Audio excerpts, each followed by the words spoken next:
그리고 김건희의 대국민 사과를 빙자한 연애소설 낭독이 시작된다. 논란을 크게 촉발시킨 YTN 단독 보도 이후 12일 만이었다. 제가 남편을 처음 만난 날 검사라고 하기에 무슨 사람인지만 알았습니다. 하지만 그는 늘 같은 옷을 입고 다니고 자신감이 넘치고 폭탄 놓고 후배들에게 마음껏 뱉을 줄 아는 그런 남자였습니다. 몸이 약간 저를 걱정해 밥을 먹었다. 날씨가 추운데 따뜻하게 입어라. 늘 전화를 잊지 않았습니다. 김건희와 윤석열 부부가 예상한 반응은 무엇이었을까? 무엇이었든 대중의 반응은 상상 이상이었다. 한심해하는 반응이 상당했고 한 영화의 OST와 합성한 사과문 발표 영상이 큰 호응을 받으며 조롱거리로 전락했다.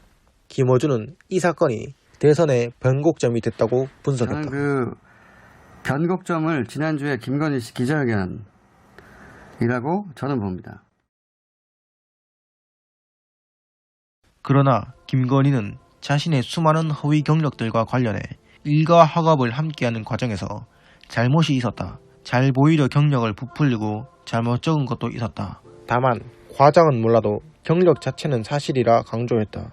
윤석열은 한술 더 떠 제가 보기에는 형사적으로 처벌될 일은 크게 없을 것 같다는 입장을 통해 사실상 검찰의 수사 가이드라인을 정해주었다. 언론의 이중 잣대도 주목해야 한다.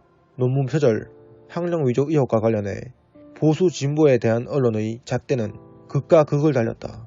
박영선, 손석희, 정동영, 이재명 등 논문 표절 의혹 등은 기정사실화시켜 대석특필한 반면 전희경, 정우택 등 극우 보수 인사들의 학력 위조 의혹 등은 어떻게든 축소시키기에 여념이 없었고 황교안의 자녀가 받은 보건복지부 장관상 관련 의혹, 장제원, 김무성, 나경원 등 집안의 사학비리 의혹 등에 대해서는 입막기에 급급했다.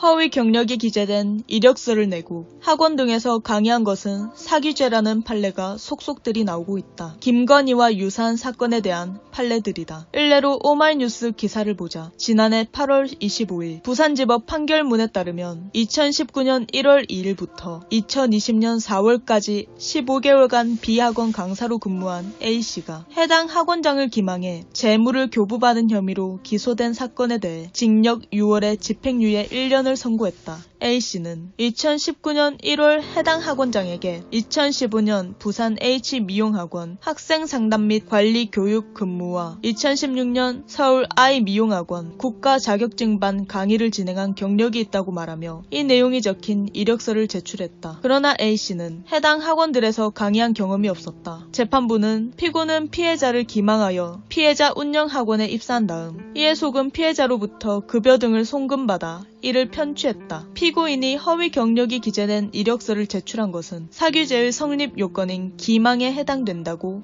판단했다. 1년 이상 경력과 자격증 보유자, 유관 업무 경력자를 채용 조건으로 내건 비학원 원장을 속여 금전적 이득을 얻었다는 것이다. A씨와 김건희가 다른 게 뭘까? 지난 12월 23일 교육시민단체들이 김건희를 경찰에 고발했다. 사학개혁국본과 전국교수노조, 전국대학노조 등은 김건희를 사기죄로 고발했는데 김건희가 약 20개에 달하는 허위, 날조 경력으로 고등교육기관과 학생들을 기망했다. 유례없는 교육사기 사건으로 최대 피해자가 학생들이라는 점에서 대응하지 않을 수 없다고 주장했다. 또한 김건희가 수차례 허위 경력이 기재된 이력서를 제공해 경력을 쌓은 것은 물론 실제 급여를 받았다. 경찰이 철저히 신속히 수사해 반드시 엄벌해달라고 당부했다. 법조계에서는 김건희에게 적용될 수 있는 혐의로 크게 사문서 위조 및 동행사와 업무 방해 등을 꼽는다. 다만 협회 등의 증명서를 위조한 경우에는 처벌 대상이지만 공소시효가 7년이라 법적 책임을 물을 수 없다는 게 중론이다. 그러나 도덕적 책임은 피할 수 없다며 신정아 씨보다 비난 가능성이 더 크다는 의견도 나온다. 법조계 한 관계자는 공소시효는 지났다. 그러나 대통령 후보자의 문제이기 때문에 공소시효가 지나 아무 문제가 없다고 주장하는 것은 이해하기 어렵다고 지적했다. 또 다른 한 변호사는 최근에 허위 이력을 냈던 것이 아니면 처벌이 어려운 것이 맞다. 그러나 교수 임용의 경우 크게 학력과 강의 경력, 업계 경력을 보는데 신정아 씨는 학력 부분을 속였다고 한다면 김건희의 경우 세 가지 다 문제가 되는 것으로 보인다고 밝혔다.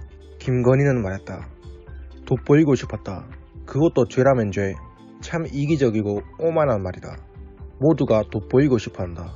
돋보여야 살아남는 것을 알기 때문이다. 거짓을 적어놓고 거짓으로 치장한다면 어떻게든 돋보일 수 있다. 그러나 대한민국의 다수는 그렇게 하지 않는다. 모르기 때문이 아니다. 그것이 상식이고 양심이고 공정이기 때문일 것이다. 돋보이고 싶은 마음은 죄가 아니다. 그러나 거짓을 사실인 양 꾸며 타인을 속이고 자신이 이득을 취하는 것, 그것은 명백한 죄다. 그리고 법은 만인에게 평등해야 한다.